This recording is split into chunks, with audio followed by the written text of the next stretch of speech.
Yeah, I'm ready to rock and roll, baby. Cool. Okay. Adjust the bolo tie. Adjust. Yeah, make sure you can't see how sweaty I am. I'm like, I can't lift. I don't think I can lift my arms.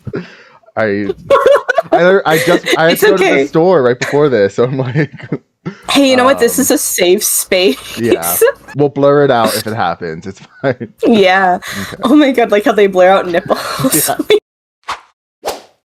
Hello everyone, welcome back to Open Table Adventures. As always, I am Dan the Baker, back today with another episode of Table Talks, where we get to talk to some amazing TTRPG content creators from across the internet. Today we have the amazingly talented, you know them, you love them, if you don't, you should, the Goose Girl, Madeleine. How are you doing, Madeleine? I'm doing fantastic. Thank you so much for asking. You know what about you? How are you doing? I'm doing well. I'm sweaty, as we discussed right before starting recording this. But why don't you tell the audience a little bit about who you are and what you do? Yeah, I'm a TTRPG performer, producer, and writer.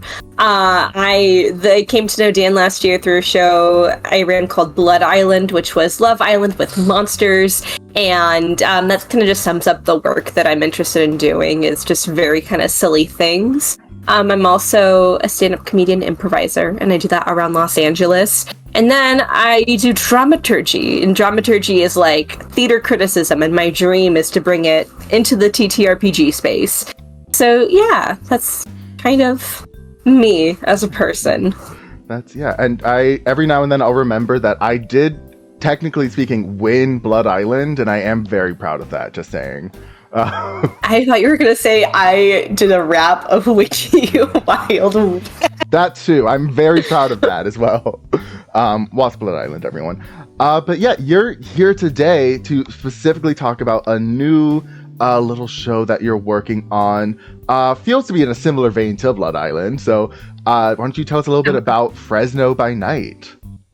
Yeah, so this kind of came about because I'm kind of very fascinated by like Vampire, the Masquerade, and all these like by night shows, because it just kind of seems like they all hate each other, and it's very like edgy and dark. And here's the thing, I completely understand, like being a vampire must suck, like I wouldn't want to do that. It doesn't sound like a fun time. But I'm gonna be so real, the vampires that I love are like the Twilight vampires, the vampires from What We Do in the Shadows, and I'm like, where are they?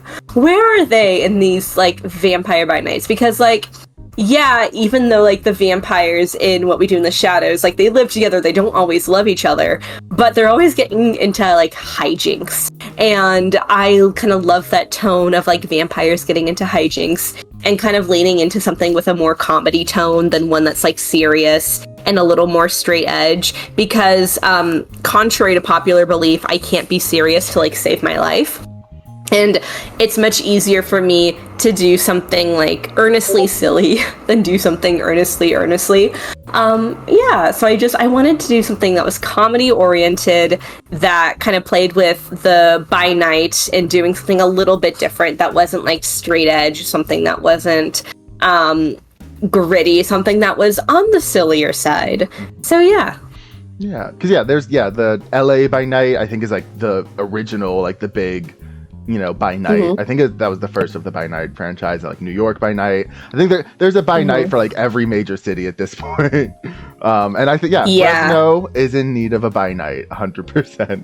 Yeah, so I chose Fresno because it's kind of like in the armpit of California. Mm-hmm. There's kind of like a bunch of cities where in California it's like a joke. It's a joke city. Like Bakersfield. Bakersfield is a joke city if you're from California. Like no one really wants to be in Bakersfield. Sacramento's cool now, but no one wanted to be in Sacramento when I was growing up. And then Lady Bird came around and everything changed. But there are like all these kind of like small but very populous like cities all over California where no one's happy to be there. And I was like, let's set it in one of these weird cities. And Fresno felt perfect. Wait, have you seen Monsters vs. Aliens? Yes. So you know how like the lady thinks that she's going to Paris and she lives in Modesto, California, and her husband is like, guess what, we're going to somewhere even more exotic than Paris. And she's like, oh my god, we're going to like Barcelona, we're going to Shanghai, we are going to an amazing place. And he goes, Fresno, and then she goes, Fresno, which is it's a great joke if you're from California. It's the great California joke. Yeah, for sure. So yeah, you talked a little bit about, the inspiration behind it being what we do in the shadows. Is there any other, like, what else are you drawing inspiration from? Not even necessarily like the vampire media, but is there other like shows, movies that you're drawing inspiration from? It's a mystery. So there's a lot of Scooby-Doo influence and kind of like, it's brightly colored. It's very silly. It's very like tone-wise, it is very like Scooby-Doo. I would say What We Do in the Shadows and Scooby-Doo are the two like biggest inspirations. I'm trying to think like what else, and I'd say like maybe like kind of pulpy horror from the late 70s and early 80s is also a big, I guess, inspiration as well. Yeah, like where the fake blood is like neon red and it's like. Yeah. Yes. I get it. I think those are such fun horror movies just because it's like the suspension of disbelief is completely gone. So you can kind of like detach yourself from that reality and be like, this is just fun. Like, I'm not scared of this. And as I don't really like horror as a genre, I'm a big scaredy cat, that's why.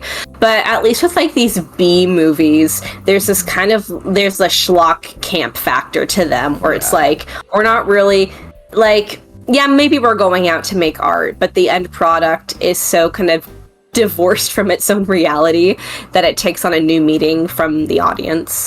Yeah. Would you say, like, your intention with Fresno by Night is for it to be more campy? Camp can't ever be intended. That's valid. Camp can't ever be intended. I wish for it to be campy, but I cannot go in with the intent of making camp because then it's cringe, and it only becomes camp when the cringe is embraced. So I would say this. I want it to be funny. I want it to be silly. I want you to have a favorite character, and I want you to just delight in the silliness of this world. Perfect. Yeah. And is this gonna be? Is it live streamed or like pre-recorded? What's that? Or like we are pre-recorded. Yeah, so we're recording it right now. It will be released starting July 3rd. I keep almost saying January whenever I say the month of July. Not January, July 3rd. We have guest stars, which is something I'm very excited to do again. So there are guest vampires, and I did tell them when they were like, what should I do with my character? I'm like, think of a very eccentric NPC in a Nancy Drew video game. So that's the direction that they were given, and it will be airing on my Twitch channel at twitch.tv/thegoosegirl. All episodes will be put there, and they will also be uploaded to YouTube as well for posterity, because I have a bad habit of just putting stuff on Twitch and then just watching it go away forever. So it will go onto YouTube for posterity, and that is also under The Goose Girl, THEE, Goose Girl. We'll make sure, all those links where you can find those will definitely be in the description for sure. Can you tell me a little bit about the players and characters that you have, like your main cast? Okay, so the main cast is like, it's so stacked, and it's full of people who I've either just like wanted to do kind of a longer campaign with, or I became like friends or mutuals with them this year, and I was like, I really want to play with you. So on our main vampiric team, we have Chaotic Darby, who I'm super excited to play with. We have Jet Barker, who is a voice actor, and we became chums through me screaming about Baldur's Gate 3 on Twitter. We have Kat Alicia, who you played with in Blood Island, who was again playing the funniest character in the entire world. We have Madness Diamond, who is a World of Darkness expert, encyclopedia, also in this cast, who has just been an amazing resource. We have our Morgan Slade, who you might know from his Critical Role songs. I don't know anything about Critical Role, but those songs are toe tappers, I'll tell you that.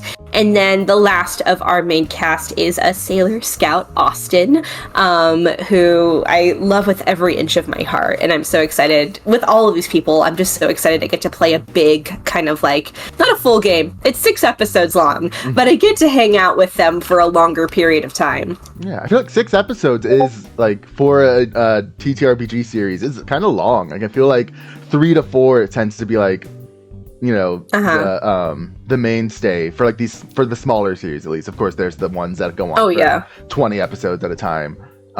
Exactly. But hey, we're doing the tight 90. Yeah. It's the year of the tight 90, like I said. I always believed in the tight 90, 100%. Thank you for believing in me. What I would love to know, when you like pitched this to this cast of people, like what was your like pitch to them? So, my God, I have like the casting call somewhere, because I was like, I'm never gonna do a casting call again because I'm so tired of going through them. But then I did it because I never listened to myself. But basically, what I love kind of about casting calls is that you can really cast a wide net and see who is interested. Basically, I put out a wide net, and once again, I kind of regret it because I had to go through 85 applications by myself. And this is also where it's like, I gotta get someone to help me out with this. I'm so insistent on doing everything by myself.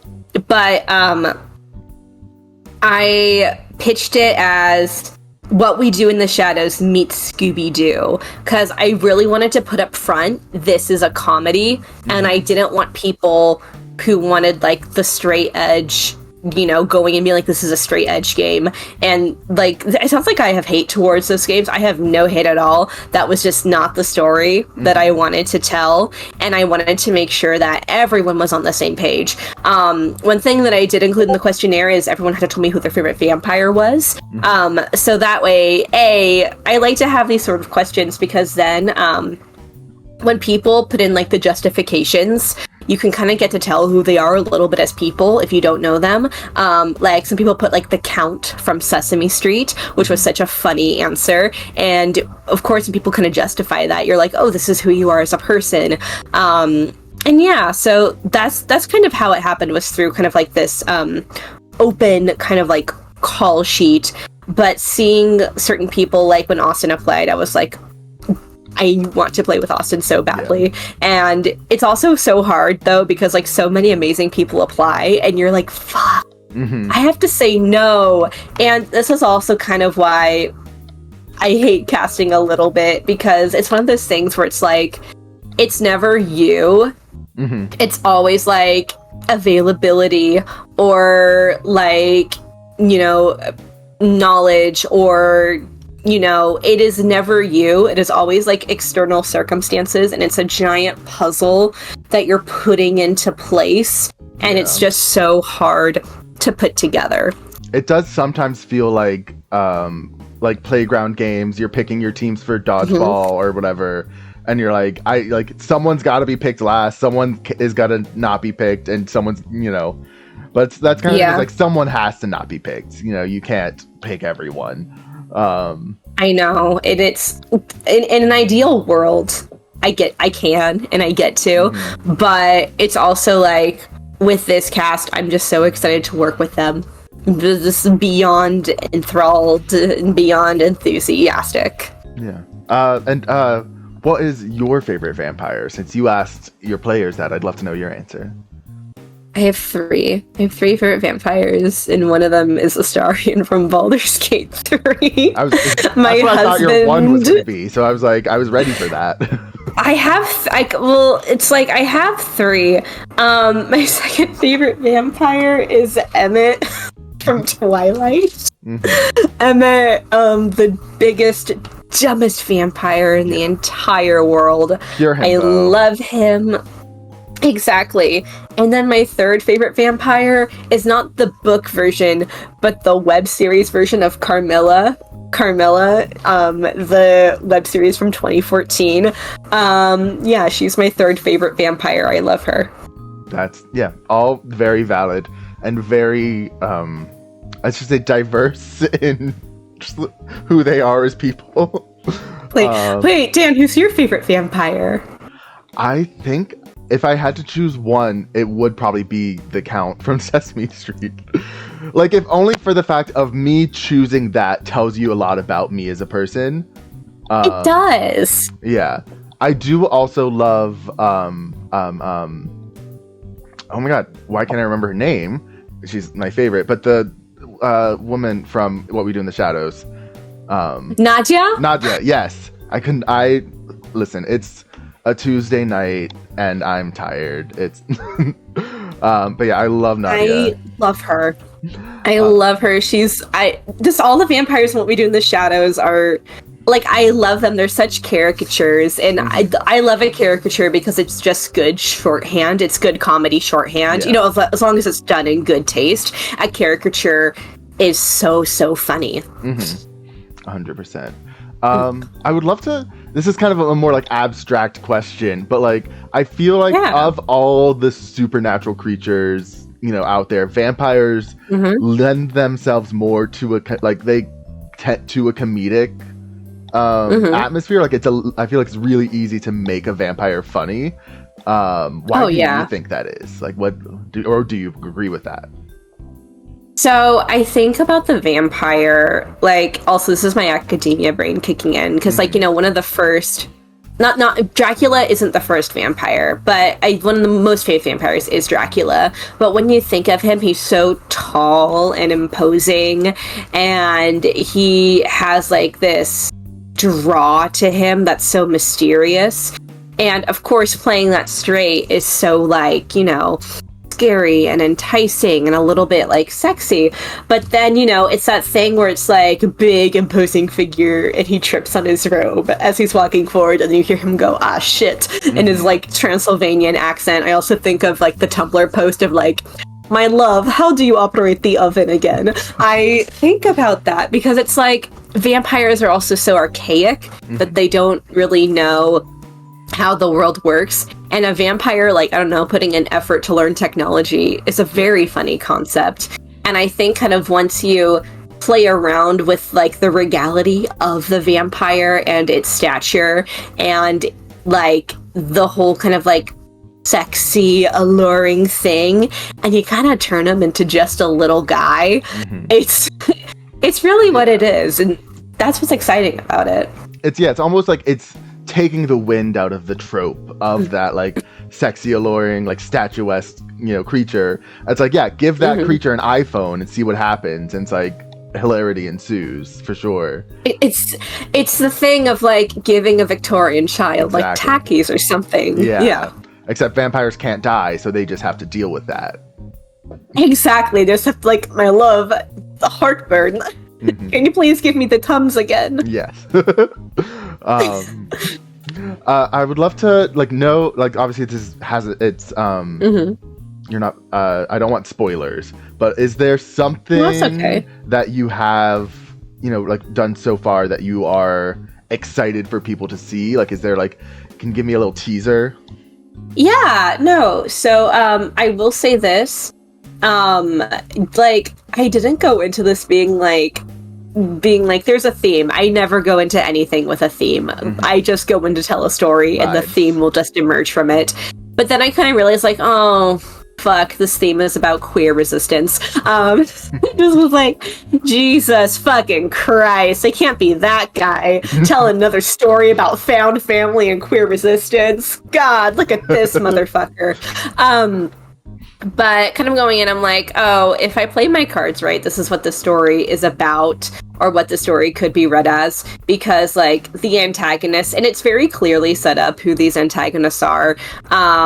They're very kind of, like, straight-laced, and because it is set in the 1980s, there's this whole kind of, like, the conservative America and trying to assimilate and trying to be, because in Vampire the Masquerade is the world of the vampires, and you don't want to break the Masquerade. That's a big no-no.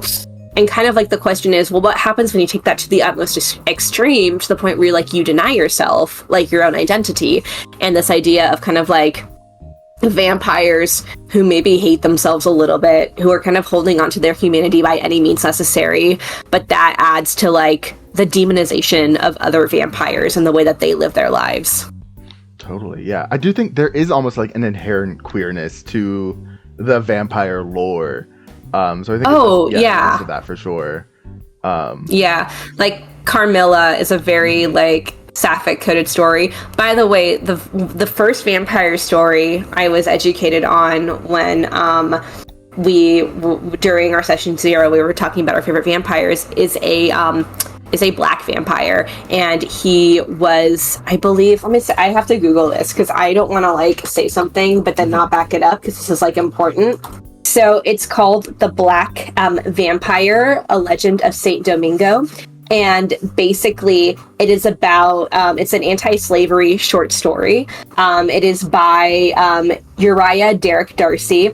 It tells the story of a black slave who is resurrected as a vampire after being killed by his captor. The slave seeks revenge on his captor and achieves it by stealing the captor's son and marrying the captor's wife. And it's set against the conditions of the Haitian Revolution. So, one of the first vampire stories is one, I think the vampire can be a metaphor for a lot of amazing things. In the same way that, the vampire can be, in this way, this, revenge story in that way. And then, I also am very interested in a vampire as the gentrifier. The vampire is someone who is sucking up resources. And personally, I really want to do a Monster of the Week game where a city is kind of very slowly being overtaken by vampires who are sucking out all of the resources of it. There's a movie on Netflix called Vampires of the Bronx it's kind of like that, which is great. But the vampire can be code for a lot. It can be code for sexual deviance. It can be code from just any deviance of the norm, but can also be code for the oppressor. And I think that's what's cool about the vampire, is that depending, I think, on the era that we're in, we can kind of mold and shape it to whatever we want it to represent. I think right now the vampire is having a really great moment. We're not really seeing the vampire as the oppressor. We're seeing the vampire as the deviant, but in the good way. We're seeing the vampire as being a trailblazer, as someone who is going outside the norm, maybe even shunned by society for speaking out. I'm thinking about Interview with a Vampire, the reboot on AMC, very kind of purposefully setting it in New Orleans, having two of the main characters be black during Jim Crow era. It's very, very telling what we think of the vampire right now in today's cultural climate, because when it came out, the vampire was a metaphor for women having sex before marriage. There's that, that promiscuity almost is, I think. Exactly. Because that was Dracula's whole thing was hey, I'm gonna seduce people to become my wife, and he had 3 wives, I think, at one point. Okay, so basically, in Dracula, he has his brides, but kind of what's interesting about Dracula is there are 2 women. There's Lucy and Mina, and they're kind of pitted against each other, because one is a harlot and the other's virtuous. And of course, the harlot, Lucy, is the one who is turned into a vampire by Dracula and becomes one of his brides. But yeah, he's got a lot of women in that castle. Yeah. Someone should do something about that. Mr. Van Helsing, hello. I need... Hi! Someone needs to free those women right now. I don't know. Although, I'm gonna be so honest, that sounds I don't know, I'm blood bonded with 2 other women from life. This sounds like a great time, actually. Yeah, true. I think I have one more question for you, and that is... There can be kind of an innate violence to being a vampire. I would love to know how you approach that, because obviously a vampire lives by sucking someone else's blood, like attacking them, and like I would love to. How do you approach that in Fresno by Night? So what's actually really great is that Vampire the Masquerade, you have a different hunter type, and one of them is a consensualist, and a few of our players are consensualist vampires. And actually, when you form a coterie, you have to create like the tenets of your coterie. And I believe like one of the tenets we made is that like we don't suck blood from people who like don't deserve it. Basically, it's the idea that like we're always going to kind of like bite upwards. We're never going to bite downwards. So you can be a consensualist vampire in Vampire the Masquerade. You can also be like a siren and lure people to you. My personal favorite is the Sandman, and you just drink on people when they're sleeping, and you just pray to God they don't wake up. Which I kind of like, because I'm not gonna lie, if I was a vampire, I'd be like, God, it's gonna be so much effort to like, I don't know, take someone out to dinner when I could just sneak into someone's room and pray to God they don't wake up. I could do that. So there is a way to handle that violence, which I quite like, because every vampire can choose their hunting method differently. Cool. Totally. Yeah. But yeah, I think that's all I have to ask of you. Is there any last thoughts you want to share about Fresno by Night? I'm trying to think. Oh my gosh, I say who our guest stars are. I should say that. Totally. Yes, I'll kind of go through our production team and guest stars. So I kind of shouted out our main players. We have a fantastic kind of guest roster of guest players. One is Rebecca's Quest, who did an animation for Dimension 20. It's Riz and Baron. So that animation was made by them, and I'm super, super excited to work with them. We have Abigail the Nerd, who is such an advocate for Fresno. I was like, I can't not have Abigail. So I'm so excited that Abigail is here. And then our last guest star is Relentless, who I know from creating fantastic Paladin content on TikTok. And I'm just so excited to have them as guests, and they're going to bring the fire and heat, and I'm so excited. And we have a fantastic art team as well. We have ABZ Kelly, who did our layouts, our phenomenal layouts. And then we have Jezza. Let me pull up Jezza's proper handle, because I don't want to mess it up, and I always think I know it until I don't, you know. Of course. Let's see. Yes, Jezza Works 18. Jezza Works 18 did our art. Jezza's truly fantastic.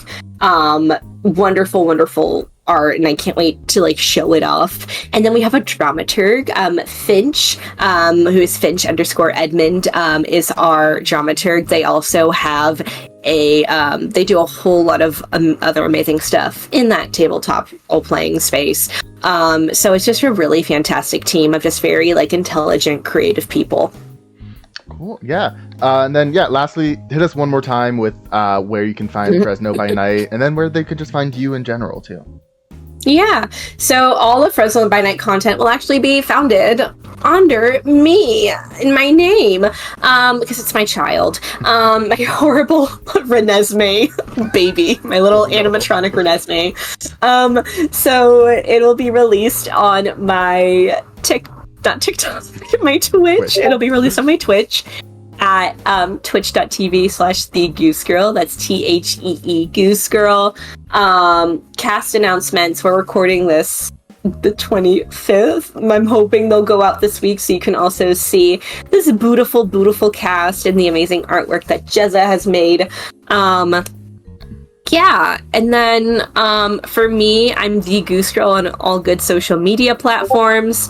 If you don't want to see me as a GM, first of all, screw you. But I am a player on other things. I did something with Dice Times. We did The Mummy. There was discourse about people being like, "Where's the Mummy TTRPG?" And I was like, I was in it, and I am sharing the links with you. And so please go watch that. Yeah, serve some Rachel Weisz realness. I was. Thank you. Yeah, we're recording Mummy 2 Electric Boogaloo this weekend, so I'm very excited.